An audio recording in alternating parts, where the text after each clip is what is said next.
All right, well, let's do another one. Same day, which is like April Fool's Day, 2024. So, kind of talking a little earlier, I don't remember if it was the last part or not, about jobs not quite always going that way in our scheduling. So we generally schedule a 8 to 12, 12 to 3, 3 to 5 time slots for service calls. Got through the first one, got to the second one, and it is now 2:35. I had to leave the job and go downtown Oklahoma City from kind of North Edmond, probably about a 30-minute drive or something like that. So I had to go pick up parts, kind of an oddball urinal part that I didn't have on my truck. Hang on, there's a phone ringing. Anyways, so it's 2:36 now. I'm heading back there with the part. So by the time I get there, it's going to be 3. Then I got to put it on. Shouldn't take that much time, but it's already hadn't necessarily gone all that well. So we're probably going to take a little bit extra time. Probably won't actually, by the time everything is said and done, leave that job until about 5. So that left our 3 o'clock job uncovered. Part of what their job was picking up a toilet. They purchased a toilet. We're supposed to come pick it up and deliver it and install it. We're going to pick it up from Lowe's. And so, you know, anytime you go pick up something for somebody else there, they're obviously going to have to go through a little bit of steps to verify who you are. And then, of course, get it off the shelf or, you know, hand it to you and all that sort of stuff. So it's not like you're just going to run in and, you know, go to a supply house and have it order from a supply house and have it ready. Man, you see what that, oh my God, I'm getting to be that age. I'm 52 years old, and generally, I mean, I'm very immature. Tell a lot of really bad jokes, dirty jokes, stuff like that. I don't really think of myself as a wobble man guy. Anyways, so yeah, that's kind of where we're at right now. I'm heading back to the job.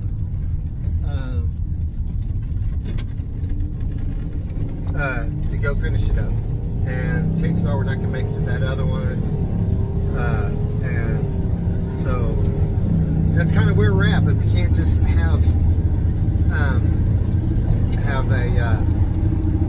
you can't just leave a customer. We can't do a crappy job to rush. So we got to make sure and do things right. Take the extra steps, because you always got to come back and fix it if you don't do it right.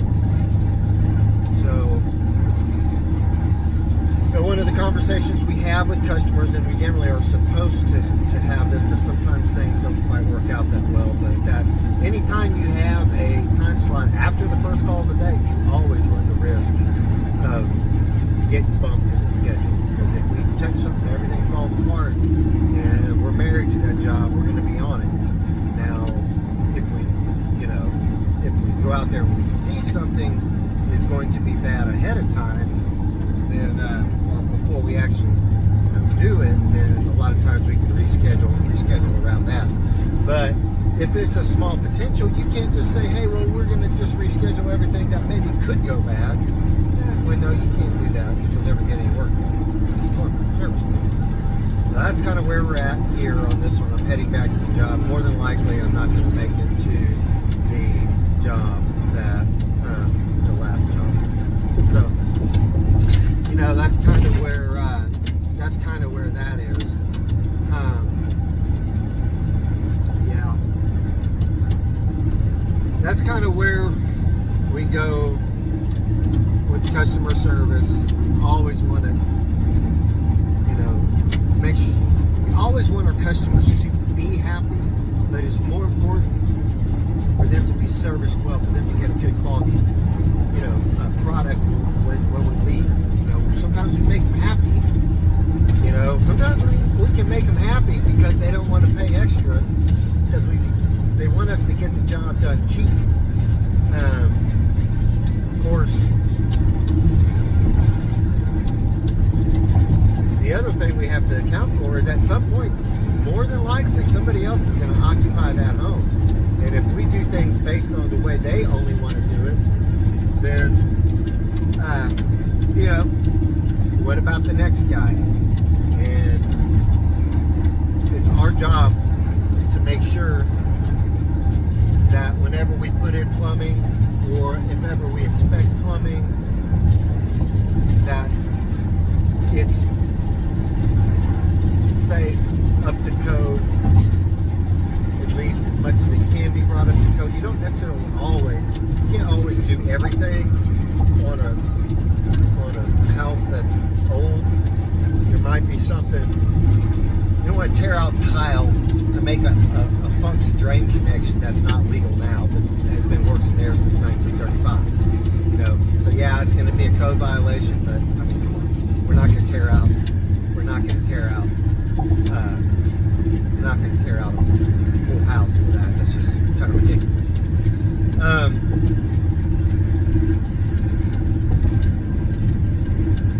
That leads me on to another situation that we have to deal with customers sometimes, and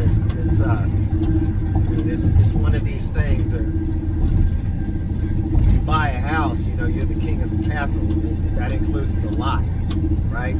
It's your house. You've worked your ass off to buy that house, and this is America. Fought for our freedom. Damn it, we should get to do whatever the hell we want to in our house. Well, here's the problem with that. You can't just do anything in your house that you want to, particularly if you're inside the city limits. One of the biggest problems that we have with customers is sometimes their neighbors, if we have to replace a sewer line. Many times we've had to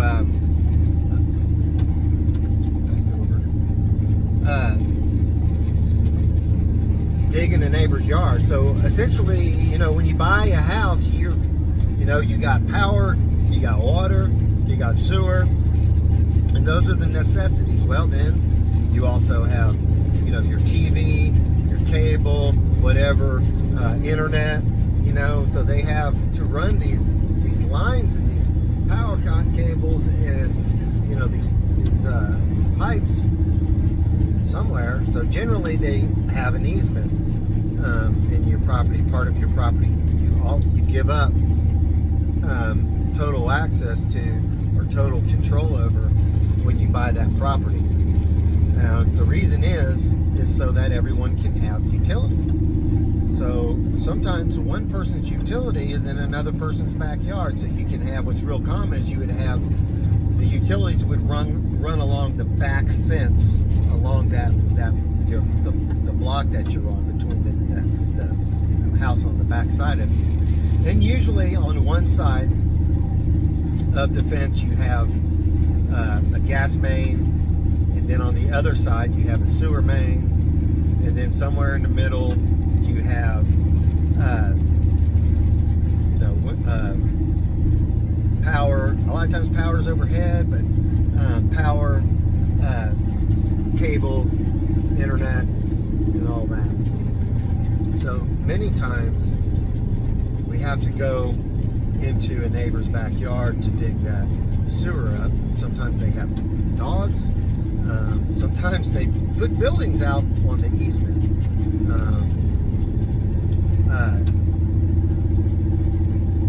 Sometimes they have nice, beautiful flower beds. I've seen them where they put, brick, raised flower beds right along the back fence.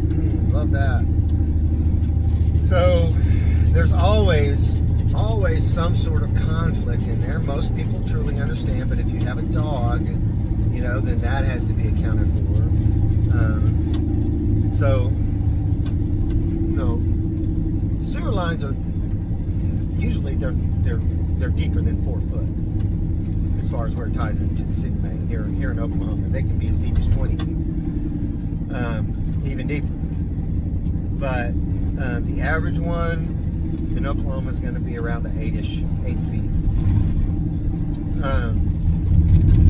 And so, there's times we have to take down a fence panel, which is, that's more ideal, would be just a fence panel.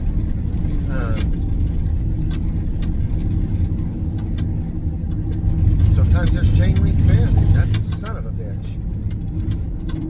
Because it doesn't all, chain link fence has to be stretched initially. So that sucks. What can happen if there's a dog?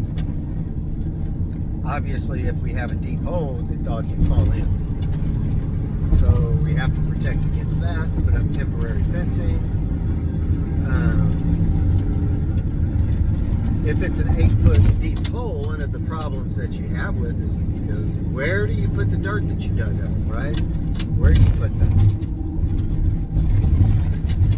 Because this is going to be as equal or usually greater pile of dirt than the hole that you dug up. Alright? So, where do you put it? There's another extenuating factor, another factor to contend with, and that is trench safety. You gotta shore up your trenches. One of the first things you learn in the plumbing, in the general regulations, I think, at least it used to be, it's called the load-bearing plane, which is the angle at which weight is distributed downward along as you go deeper, which is a 45-degree angle. Okay, so at that 45-degree angle, the sidewalls of the ditch are under a certain amount of pressure based on the depth it is and what's above it. So it comes at this stack. So you have to account for that when you dig your trench and where you put your dirt. Because if you put, let's just say for sake of purposes that all things were equal, that it was a cube, that it was a vertical pipe, right? So if you dig a 4-foot deep hole and you stack that dirt right up next to the hole, well, that's not really a 4-foot deep hole, that's an 8-foot deep hole. So that kind of to give you an idea of how that works. So just because you dig a 4-foot deep hole, if you got all the dirt piled up right against you, well, it's a little bit more than that. And so, in order to keep the weight and the volume of that dirt, away from the hole, away from the pressure, putting weight on the dirt, on the trench wall, you have to move it further over from one side to the other. Now, as long as you're 45, off of that 45 degree, load-bearing plane, then it's not a factor. But in order to do that, you have to have space. You have to have room for it. And the deeper you go, the deeper you are in that load-bearing plane. So that shifts. That as that goes, the further apart you have to get your dirt from. Okay? So that's a factor you have to contend with. The easiest way to do it inside a residential neighborhood is to use some trench shoring equipment, which is in most cases in plumbing, in service for plumbing, we use shoring jacks and boards. They're heavy laminated 1-inch, 3/4 inch, I think a 1-inch, basically plywood boards that are laminated and varnished So that will limit the necessary amount of space that it needs, that we need to put the dirt. So but either way, I mean, you're talking about digging up an 8-foot deep hole. You still got 8 foot deep of dirt to deal with, and you can put it as close as you can, as long as you have the right shoring put in it in the right way, at the right height, and all that sort of stuff.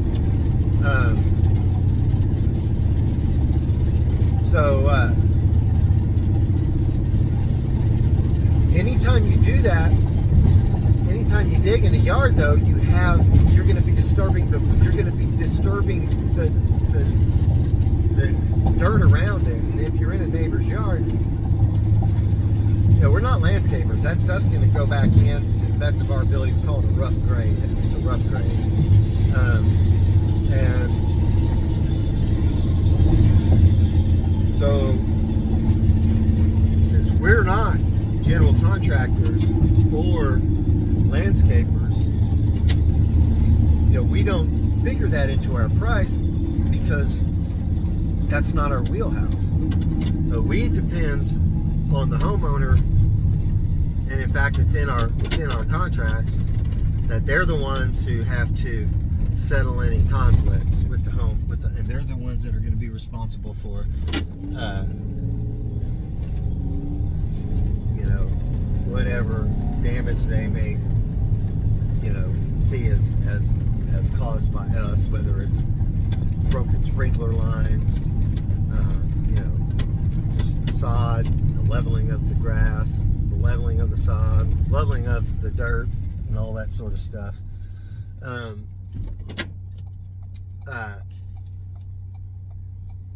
And so one of the things we run into, though, is we have homeowners who get mad that they're like, well, I don't think that you should have to blah, blah, blah. Why does it always have to be in my house, blah, blah, blah. Like, well, that's the thing. You have to understand, whenever you own a house inside the city limits, you're not on an island. Okay? Even out in a rural area, if you have a well, you're still hooked up into an aquifer. You still actually share water with your neighbor. So you do have a responsibility and a requirement by the state for you to maintain your septic and your water in a way that's going to keep it from polluting the groundwater. But other than that, you can pretty much do whatever you want within whatever the zoning is. So that's the thing you got to realize. If you live in the city, there's a lot of conveniences. I mean, you don't have to worry about whether or not your septic tank's going to mess up because you got city sewer. You don't have to worry about your well because you got city water. Everything's more convenient, but it's a social contract. You're gonna have to maintain